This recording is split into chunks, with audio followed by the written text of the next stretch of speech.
Hello, in this video we're going to look at finding the domain of a function that involves either rational or radical expressions.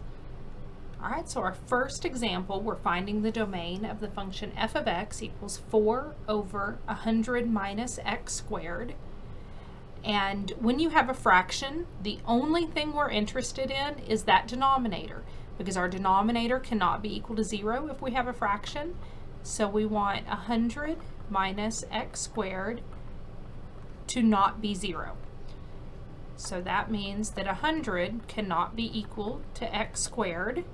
We add x squared to both sides, and then if we take the square root, we'll get the plus or minus 10 cannot be equal to x.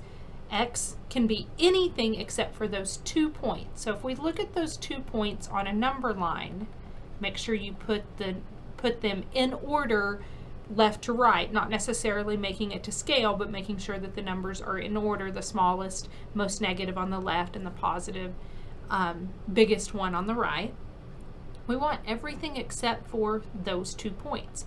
It can be less than negative 10, it can be between negative 10 and 10, or it could be greater than 10. So our domain for this function is going to be in interval notation, negative infinity to negative 10. We do not want to include that point at negative 10, so we're going to use a parenthesis, and then we're going to use a union symbol to pick the piece in the middle, negative 10 to 10. Again, we want parentheses on both ends because we want everything up to negative 10 but not including it. And then our last piece is going to be from 10 to infinity. All right, the second example here, we have x minus 5, that whole thing raised to the 1/2 power.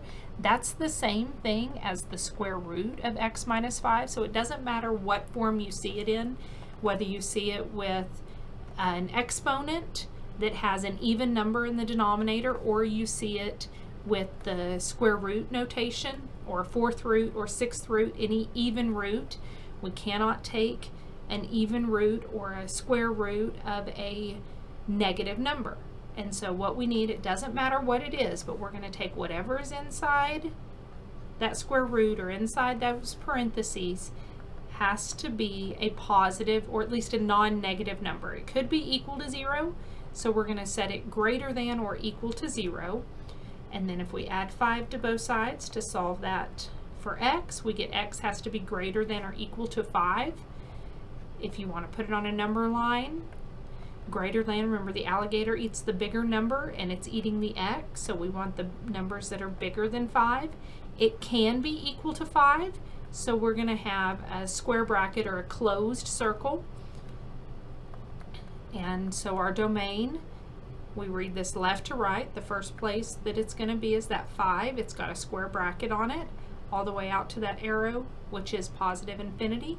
Make sure when you write these intervals, you always put the smaller number on the left and the bigger number on the right. All right, the last example that we have here is f of x equals 3x squared plus 8. 3x squared plus 8 does not have any fractions or any square roots, and we can take any number and plug it in, square it, multiply it by 3 and add 8, and we will get a number out of that. We won't get any imaginary, we won't get anything that's undefined, we will get a number there. And so since there's no fractions,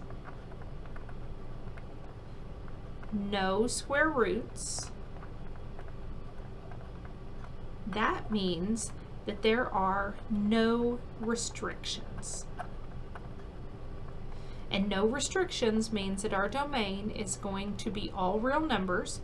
We can either use the interval notation, negative infinity to positive infinity, or if you're doing this on something that's handwritten, we can use the symbol for all real numbers, which is called a double bar R. It looks like a capital R with a double vertical bar there. And that would be the domain of anything that doesn't have any fraction or square roots or any of their functions that we might see that would have some kind of restrictions.